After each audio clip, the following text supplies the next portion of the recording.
I am so excited to share that you can now watch all of my upcoming podcasts on my brand new YouTube channel for the What Now podcast. So many of you have asked for more video content, and now you can watch these powerful conversations face to face. Every story, every testimony, every moment of faith and resilience, you'll now find it all on YouTube. So I'll be posting more of my episodes there, along with new short clips and deeper insights to help strengthen your faith and remind you that you are never alone on this journey. I invite you to subscribe on my YouTube channel at Podcast What Now. That's at Podcast What Now, so you never miss an episode. This is the What Now podcast, where we have meaningful discussions to motivate, educate, and inspire you. I am Mary Alice Hatch, your host. In this episode today, I sit down with faith-based content creator Calli Baker to talk about courage, authenticity, and what it really means to stand for truth online. Calli shares how a spiritual prompting at the gym pushed her to start creating content defending her faith, even though she wrestled with fear, self-doubt, and imposter syndrome for months before posting. We dive into the reality of those struggles, how the adversary often uses insecurity to hold us back, and the power that comes from pushing forward anyway. Together, we explore the tension between openly sharing your beliefs and maintaining relationships with family or friends who may not agree, how to handle backlash and negativity, and the role of prayer and inspiration in creating uplifting messages.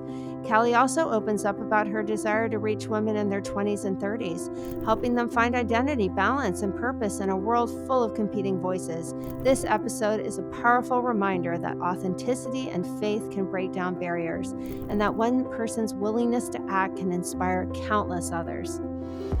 This is the What Now podcast. Today I'm here with Calli Baker. Welcome. Thanks so much for having me, Mary Alice. I'm so excited. I'm so glad to have you here today. Before we begin, can you just share a little bit about yourself so our listeners can get to know you better? Yes, I would love to. So my name is Calli Baker, and I grew up in West Jordan, Utah, so up in Salt Lake City. And when I was 18, I moved down to St. George, which is where I live now.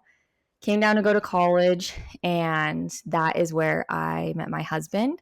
So we met after a year of going to school. We kind of knew of each other for that year, but we didn't meet until our sophomore year. And when we met, it was very much a when you know situation. And we dated for 3 months, got engaged, and then we were engaged for 3 months and got sealed. So it was really quick, but it was honestly perfect. I wouldn't change it for the world. We've been married for 6 years now. And I can just honestly say that it has been so much fun. I love getting to grow with him, getting to build our life together. And so that has been just a blast. And so we now have one daughter who I absolutely adore. And it has just been the biggest blessing to become a mom over the last couple of years. And that is definitely just my favorite thing. It is so fun. And so now I basically stay at home with her and love it so much. And it was just about a year ago that I felt prompted to start making content in defense of the Church of Jesus Christ of Latter-day Saints. Grew up a member of the church and have always loved the church. And so I wasn't quite sure what that was going to look like at that time, but what it looks like now is I have an Instagram called About Our Hope and a podcast with that. And it has just been so fun. The main goal, the main vision with that is to basically to give you reasons for and hope in your faith. And so there's just so many anti-voices out there these days, voices coming from the opposite side. And so I just felt a need to start sharing some of the positive. So yeah, that's kind of where I'm at. I love that. So let's go into a little bit about your experience when you're at the gym. So you're at the gym and you have this powerful impression that you just start creating content to defend the church. Will you elaborate on that a little bit more? Like, what was that moment like for you? Yeah, absolutely. Yeah. So I was just at the gym one day. It was July 2024. And it honestly was one of those times where something just kind of drops into your mind, a thought. I hadn't been thinking about it at all. I honestly had never even considered doing what I'm doing now, posting about being a member of the church. Like that had never crossed my mind. And it was one of those times where the thought just pops into your mind out of nowhere. And I actually immediately got tears in my eyes. I can like remember exactly where I was standing and exactly what I was doing. And I just stopped and like was overwhelmed with emotion. And I mean, I know and I believe that that was like the spirit of like telling me this is what you need to do. And it's one of those things where it's so cool now. And God is just so good on his timing and his plan for us because honestly, for literally like years before that, I had been praying, help me find what you want me to do. Help me to, I feel like I have this like desire and this need to like do something. I don't know, like becoming a mom was the most fulfilling thing ever. And that was like a huge help because it was before that also that I was praying to help me kind of just find my purpose. I think we all want to find our purpose, right? We want to feel like we're needed and like we're fulfilling ourselves. And so I had been praying about that for years and had kind of gotten little things. And it felt like in that moment at the gym, it all like made sense and it all came together of like, oh no, this is what you need to do. Well, that's pretty, I mean, so many of the things that you mentioned are how I feel when I feel the spirit, right? You have emotion, you have this connection. It's a divine thought. It's something you want to do that adds value to the church community. I mean, how can that not be from God, right? I mean, it's incredible. And you're looking for purpose. We all are, right? I think it's Right. how you have young children, you really feel like if I watch one more episode of Barney, I'm going to lose. I don't know. I need some more purpose. Like raising kids is amazing, but to do something like this in connection with that is a real blessing to not just to yourself, but to others. So it's interesting because you had waited 6 months before you posted. Yep. So why did you wait? Like what fears held you back and what finally gave you the courage to kind of move forward with this? Yeah, totally. So yeah, I had that impression in July and then it wasn't until December that I very first posted. And during that time, I mean, I never felt like there was a time where I was like, I'm not going to do it. I always felt like I knew I was going to, but it was a wrestle of like, what's this going to look like? Because the impression wasn't necessarily just so clear to do what I'm doing now. It was just like kind of a thought and a feeling.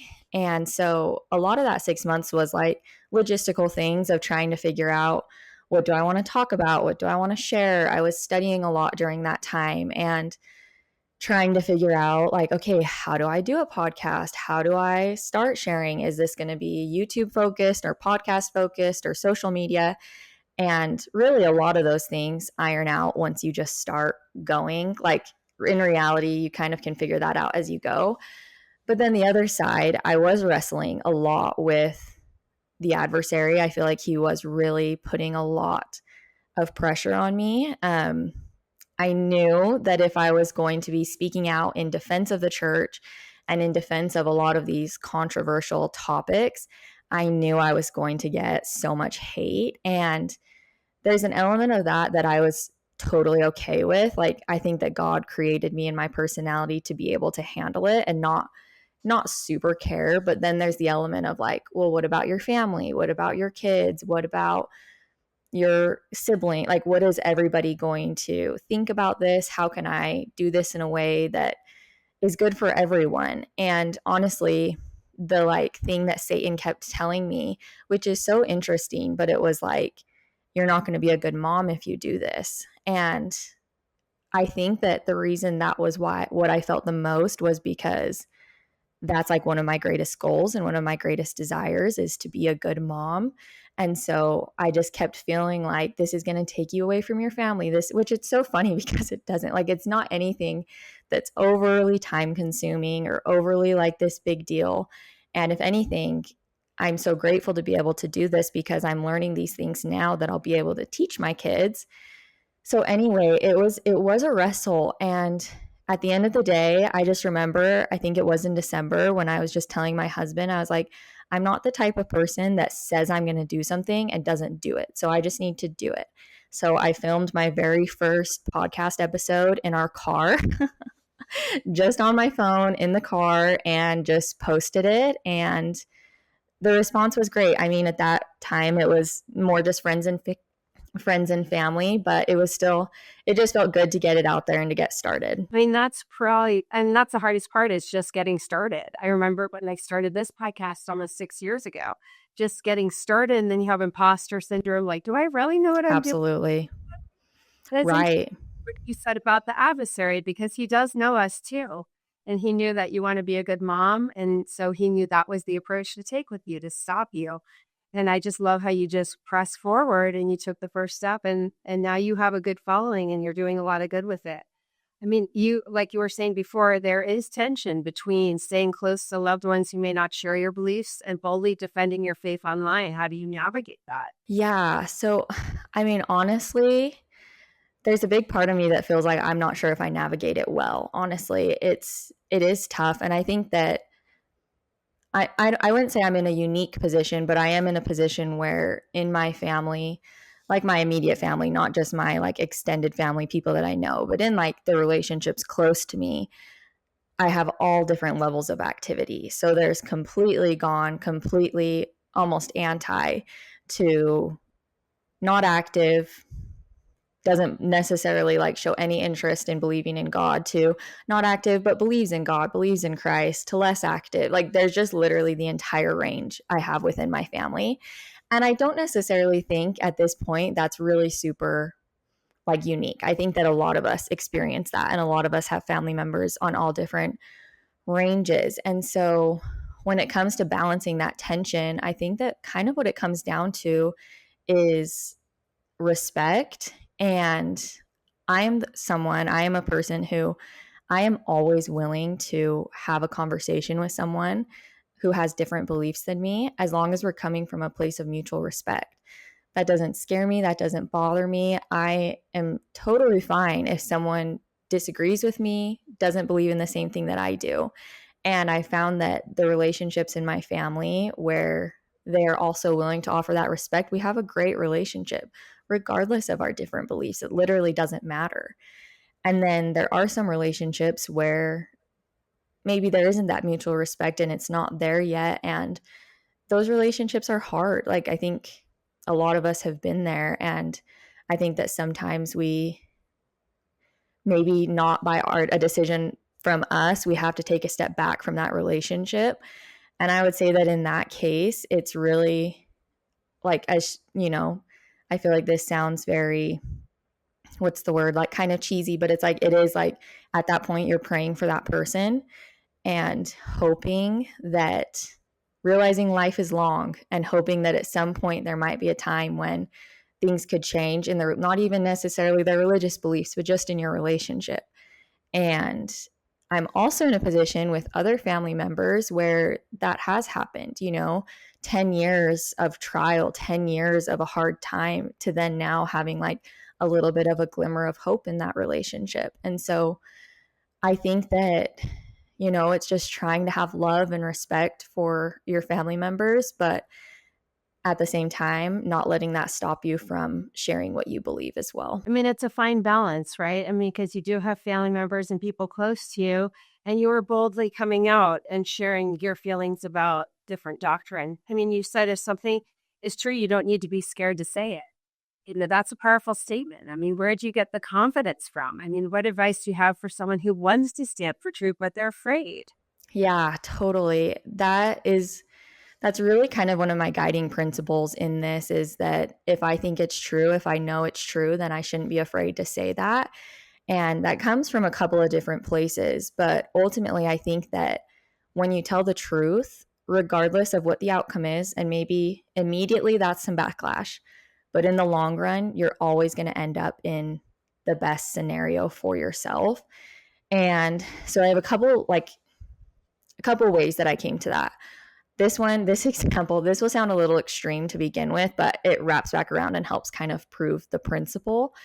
If you look at something like Nazi Germany and how that came to be, obviously there are so many different factors, but one of the factors is people not being willing to speak up. And we all want to think that if we would have been there, we would have been the person to speak up. We would have been the person to hide the Jews in our house and to go against it. But in reality, like, would we be, would I be? Like, I'm not saying I'm perfect at it by any means, but for me, I think that at the end of the day, you have to, like, you have to tell the truth. And part of that is, if you have something to say, saying it. Now, the other less extreme example, but so true, is Christ literally says the truth will set you free. And so I believe that true freedom comes when you are telling the truth. And like I said, if that means you have something to say when you're sharing that, that is where true freedom comes from. And I think that sometimes we're scared, like you said, we're scared of, well, if I say this, I'm going to get the backlash. But that's the only route that's going to lead you to true freedom. It, like I said, it might be in the moment, it might be some short-term pain, but I really believe that that leads to where God wants you to be in the long run. It's true. I mean, and we've been counseled with that with our church leaders, sharing truth. And that invites the Spirit, which validates that to people's hearts. Everyone has the light of Christ in them, even people who aren't members of the church, raised in the church. Everyone has that light of Christ in them. So Absolutely. It resonates. So, I mean, you've also mentioned, ironically, that, some of your biggest growth has come from being attacked by the opposing voices. So how do you stay grounded and focused on the why behind your platform when it gets emotional and it gets heavy?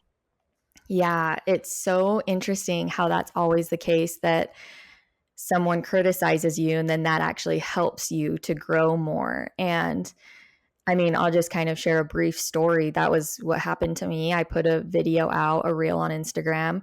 I literally had 400 followers at the time. And one of the very popular ex-Mormon content creators stitched my reel. And literally within like 2 weeks, I had 4,000 followers. And so it's so funny. It gave me really kind of my start. And I think that in the moment, so when this happens, when there is that backlash from the opposition, from the other side, I think that sometimes, like you said, emotionally, that can be not hard, but I feel like it does take a minute. You're seeing thousands of comments, thousands of hate comments against you. And so I don't think any of us are built for that. Social media is such a unique thing in our world these days. No one's built to see a million hate comments against them. But like at the end of the day, and even when those situations happen, I'm really like, yeah, this is what's going to propel me into whatever the next step is. And then the other thing of like how I stay grounded, one of the things during those 6 months when I was kind of preparing to post, I reached out to a lot of my good friends and shared with them what I was hoping to do. And because of that, I have a really amazing support system, family members and friends, and people who, especially some of my friends, that I know they will tell me the truth if they ever think I'm off base. If I ever say something, and I'll ask them for their opinion. And sometimes they do tell me, like, no, I don't think you should post that, or different things like that. And so I know that I can deal with the backlash because I have people around me who, one, love me and support me, and two, they will honestly tell me if I am wrong. And so I can just trust those opinions of people in my life who really truly know me. They actually know me as a person, not just as someone online. And that's really true. If you have kind of that council of friends that you trust, they've got your back and they'll be honest with you, then it helps you kind of not feel like you're getting too off base with things. You know what I mean? Like sometimes you become this influencer and then you're kind of go into a different realm and they can kind of ground you. It's a really good idea to have. Yeah, absolutely. It's so true. I'm so grateful for them. Yeah. Well, because you are dealing with difficult topics, you're dealing with things that are heightened, you're dealing with things that create backlash. So, I mean, and I can only imagine what it feels like when you see your friends or people you love engaging in this negative content. And then you're trying to build up the church, and then you see people that you love and now, following these accounts that are destroying everything you're trying to do. I mean, how do you process that? I mean, what keeps you from being discouraged? So yeah, there have been a couple of people or a few people that I've noticed will, yeah, kind of exactly what you said. They'll engage with the other side's point of view, especially even against me. And I think that at the end of the day, it does just come back to that support system of people that I have in my life. It's hard for me. Like, I can handle getting hate comments from strangers. I always view it as like, they don't know me. They're not mad at me. They're mad at the church. They had some hurtful experience and they're taking it out on me, and that's okay. I'm fine with that. Like, I can recognize that. But it is harder when it's people that you feel like do know you or should know you, and they're still also participating in that. And that can be hard. And really, that hasn't happened with anyone, I would say, like close friends or family, but people that you know that, like I said, you feel like, oh, I thought you knew me more than that. But yeah, I think at the end of the day, I'm just so grateful for the support system that I do have. You know, my husband's awesome. I have amazing friends, family members who will stand up and defend me and like are just always in my corner. And so I really just rely on them, I think, at the end of the day. Yeah. I mean, how do you decide what to post and when? Like, I mean, what role does prayer play in all of this?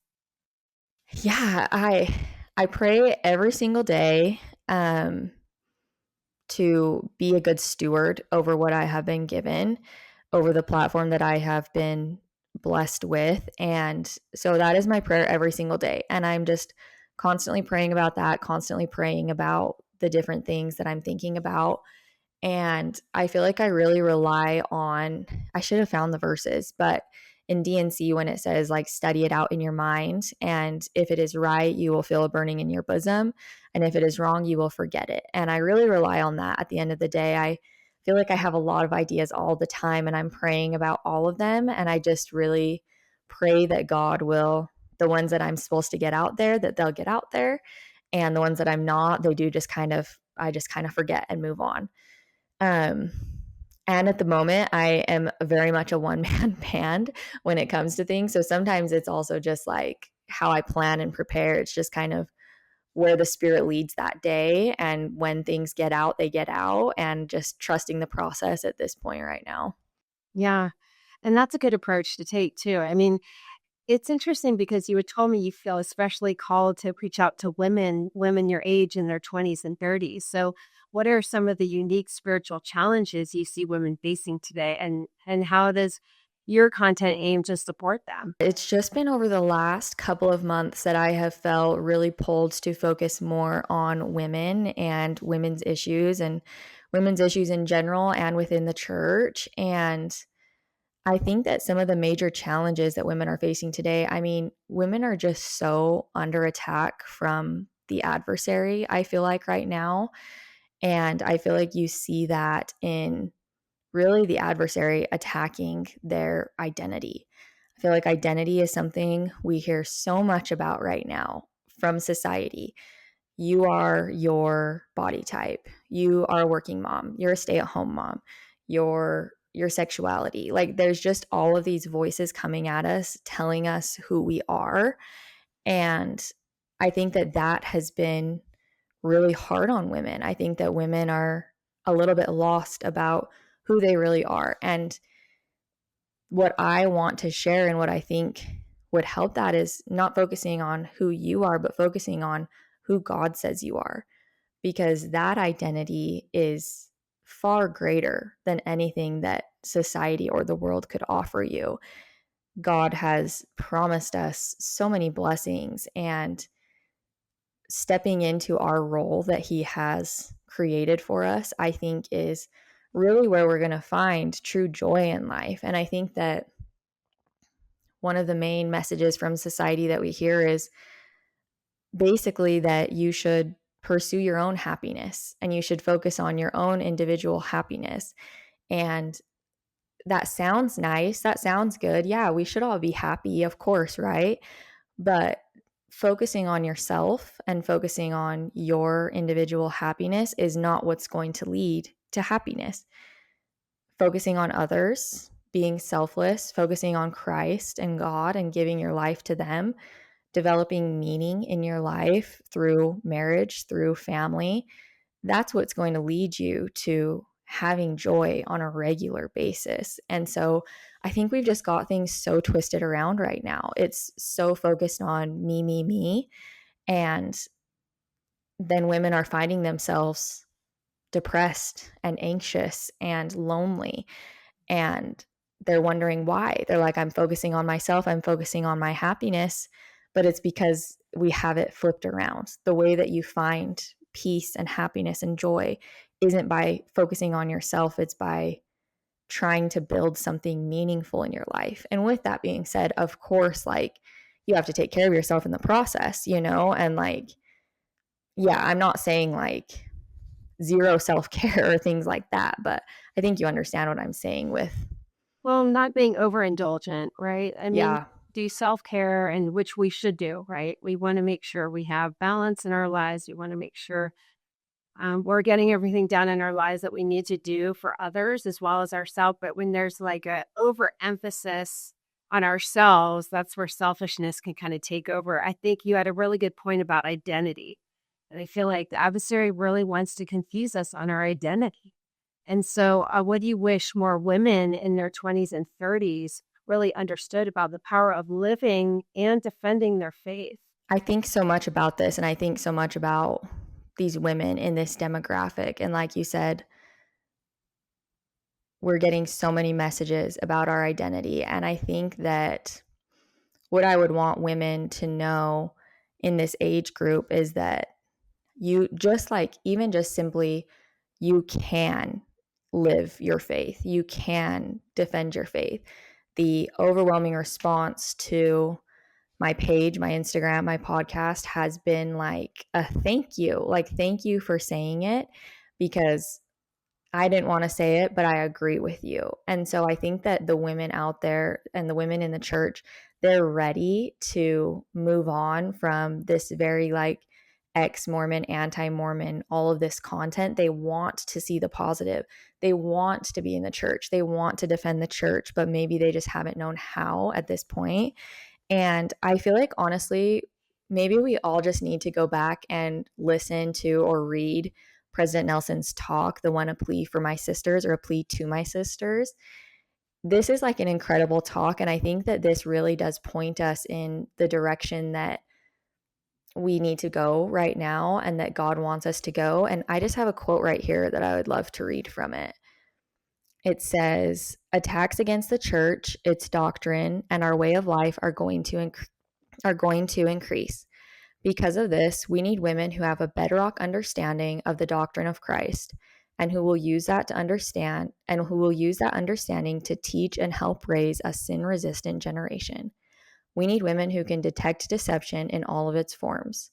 We need women who know how to access the power that God makes available to covenant keepers and who express their beliefs with confidence and charity. We need women who have the courage and vision of our Mother Eve.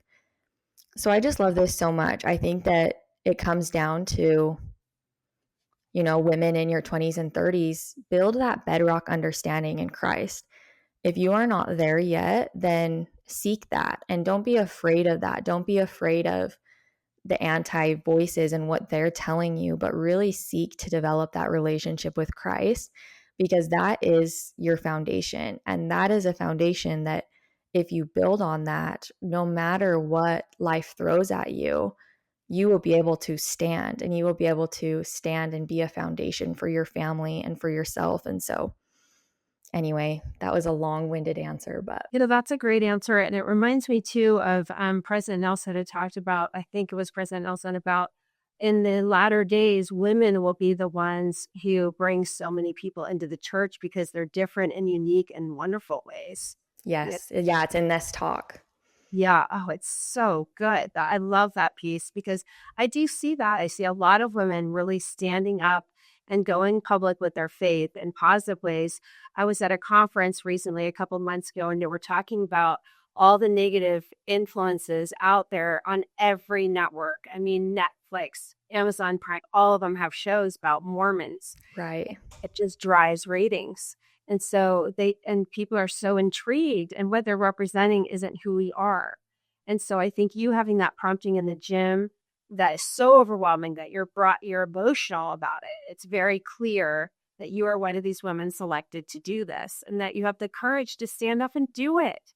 I mean, I think more and more women are going to start doing that in the church because I know that's why I'm doing what I'm doing. And like, we need to represent who we really are or other people will. And it's not Yeah. an accurate representation of who we are. So I agree with you. And you're so kind to say that about me. And I'm so grateful for your example as well. And I will just say, too, that standing up and defending your beliefs doesn't always have to look like doing what we're doing what sharing them so publicly online. Just being an example in your family. I think about Lois. She's a woman in the scriptures, and I feel like she gets zero, like no one's ever talking about her, but she's incredible. There's just one line. It's in Second Timothy, and in this Paul is writing to Timothy and he says, I see in you unfeigned faith that first started with your grandmother Lois. How incredible. Like, this faith that's passed down through generations first started with a faithful grandmother. And I think about one of my grandmas who was that for my family as well. And she didn't do that by always bearing her testimony, always like she wasn't a public figure in any way, shape, or form, but because of the way that she loved and the way that she lived and how solid she was in the gospel, it has blessed our family and blessed generations. So obviously, it's like if you feel called and you feel pulled to share online, absolutely, or whatever that looks like, you follow the Spirit, you trust God, you pray into it so hard. But like, I don't know the right word, like the role that you play as a faithful wife and mother is so integral to God's plan. And just by doing that, like people will see your example as well. We need women who are like foundations in their family, who they are just rock solid on the church and on Christ. And I think that that is just like another good way to share those beliefs. I think too, when you just share truth, I've had a lot of conversations with neighbors of mine who aren't members of our faith. And, they ask me what I'm doing on the weekend. I said, oh, I went to church. And, oh, where do you go to church? And it's so casual and normal and natural. It doesn't have to be contentious. It doesn't have to be weird. And if people bring up anything that is a little contentious, I just share what I believe. Like, Yeah, it's fine if you don't agree with it, but this is just how I feel. Like when I'm absolutely. feel good. I feel a connection to God. I feel strong. You know, Yeah, we go to our temples. I feel inspired. I feel strength. I feel you just share how you feel. And it really does diffuse a lot of contention because no one knows absolutely. how you feel. And then, Yep. and you can also walk away for a contention. You don't have to engage in it. I mean, I know the church missionary program advises them to do that. If it becomes really contentious and the spirit's leaving, they advise them to leave. Yeah. So, I mean, it doesn't always have to be a contentious thing. We don't have to fight back. We just share our personal truth, like you were talking about earlier. Right. Yeah, I totally agree. And I think that there kind of used to be this like narrative or teaching in the church of like, if we meet someone who's a different religion or a different faith, that we need to like immediately be bearing our testimony, inviting them to church, giving them the Book of Mormon. And while that could be good, and obviously if you're led by the Spirit, that might be the right thing to do, I think that we can kind of just take a lot of the pressure off of ourselves and just be normal and just have a normal conversation with people. And, one of the things that I feel like you hear from like the opposition is that, like, I don't know, that like Mormons are so like just trying to convert you. And one of my favorite things to do is if I meet someone who is a different faith, a different religion living in Utah, I literally just like ask them, like, how do you feel about living here? Like, what has it been like being in this community where there are a lot of members of the church present. And I have never had someone tell me that they felt like they were overwhelmed or people were just trying to convert them. Everyone's just like, oh, they've just been so kind. Like, we love this community. It's a great place to live.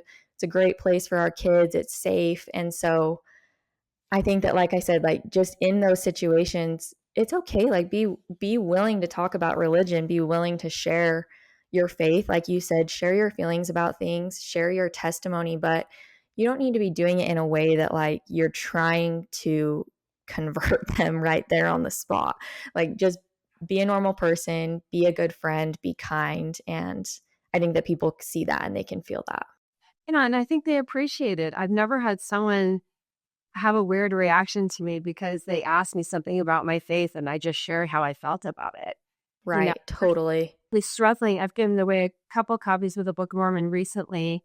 One to the guard gate man in our community, and he's Hispanic, and I got a Spanish copy, and I did Google Translate, and I wrote my testimony in Google Translate, printed it. That's like, and I've kept feeling for days that I needed to give him a copy of this Book of Mormon, and so I did. And I just said, this has helped me so much in my life. It brings me so much peace and joy. I just thought I would share it with you. It's one of my favorite books.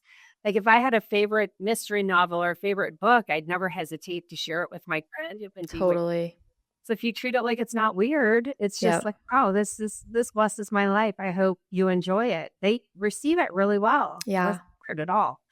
So Yeah, I love that. That's amazing. just authentic. I like how you're saying you're just like normal. You just act normal. Right. And I didn't serve a mission, so I think that sometimes if someone didn't serve a mission, you feel very like, I don't know how to share the gospel. Like, I didn't go to the MTC. I don't know the first lesson, but it's like, that's not what it's about. It's like you said, just sharing like, this is where I found peace. This is where I found joy. This brings me a lot of comfort in my life. And generally, people are also looking for peace and comfort in their life as well. And I've also had the thought too, it was actually a couple of years ago when I realized if I didn't know about the gospel, I would want someone to tell me. So, like, if that's the case, I should be willing to share it with others as well. Like, oh my gosh, I'm so grateful that I am born into this gospel and that I do like have this blessing in my life. And if I didn't, I would just want someone to share that with me as soon as possible. So, I think wow. if you think about it from that perspective, it can make it easier too. Well, everyone's dealing with something. I mean, everyone's got stuff going on with their kids, or their spouse, or their family, illness. I mean, there's a myriad of things that we are all dealing with, no matter what religion you're in. And everyone needs peace. Everyone's looking for help. So Yeah, and absolutely. they want it or not, it's an offering. I love that. So what message would you share with someone who feels alone in their faith or is struggling to stay in the church when people they love have chosen different paths? I mean, there's almost every family I know has someone in it who's left the church. And, what message would you share with someone who's kind of struggling to keep their faith strong and not be influenced by others that are close to them who are trying to pull them away? Yeah, the first thing I would say is that you are not alone. It is not, there's nothing wrong with you if you are struggling, if you have questions, if you are kind of having that little bit of a faith crisis or maybe a big one. You are not alone in that. And what I would say is that do not be afraid to dig into your faith. I think that sometimes we're scared to look into things, different controversial topics. We're scared of what might be there because maybe we've heard little tidbits here and there. And so we're kind of afraid of what that's going to, like, what else do I not know? But I can tell you, like, so sincerely that the more I have looked into the Church of Jesus Christ of Latter-day Saints and the more that I dig into my faith and look for those answers, my testimony has only been strengthened. And obviously, you need to look in the right places. I think that it's so important to recognize that the other side, they're not just giving you information, but they present it in a way that's meant to manipulate your emotions and meant to manipulate the way that you view the church. And so, number one great resource that I would recommend to people is the Light and Truth letter. I think that is just a great place to start if you are feeling a little bit uneasy about different church topics. It's an amazing resource. And in the beginning, he goes through, what'd you say? Where do you find that? Okay, so just online, they have it as a free PDF. They have it on YouTube as like an audiobook, and then you can buy a copy too, and it's really inexpensive. But I always just go look at the audiobook or the PDF online. And in the beginning, Austin Fife, he's the author of it. He goes through a list of manipulations and fallacies that the other side uses. And that is just so helpful because once you see that and you read through that, then you recognize what's happening when you hear these maybe something that's so out there about the gospel and you don't know if it's true or not, but you can start to recognize these patterns, and it can just give you so much confidence as you go forward to learn more about the gospel.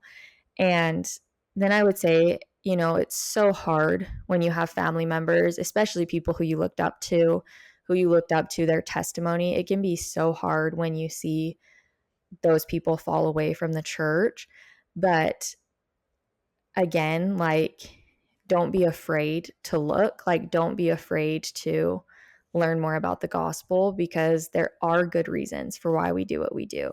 There are good explanations about the history, about the different controversial topics, and there are people who have so much more knowledge than me, who have done so much research on these things. And the last thing that I will say is, the message that you hear a lot is that if you're staying in the church, you're naive and you're brainwashed. And that is just absolutely not true.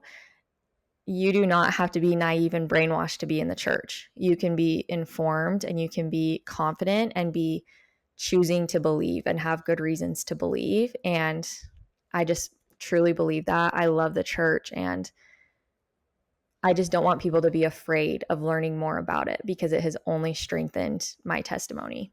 Well, for those of you listening who are getting a prompting to really do something about, what would you say to someone listening who's feeling this quiet prompting to stand for truth? If they're scared or they're unsure, they feel like their voice doesn't matter. I think that's also an adversarial tool too. Like, you don't matter. You can't make a difference. No. Absolutely.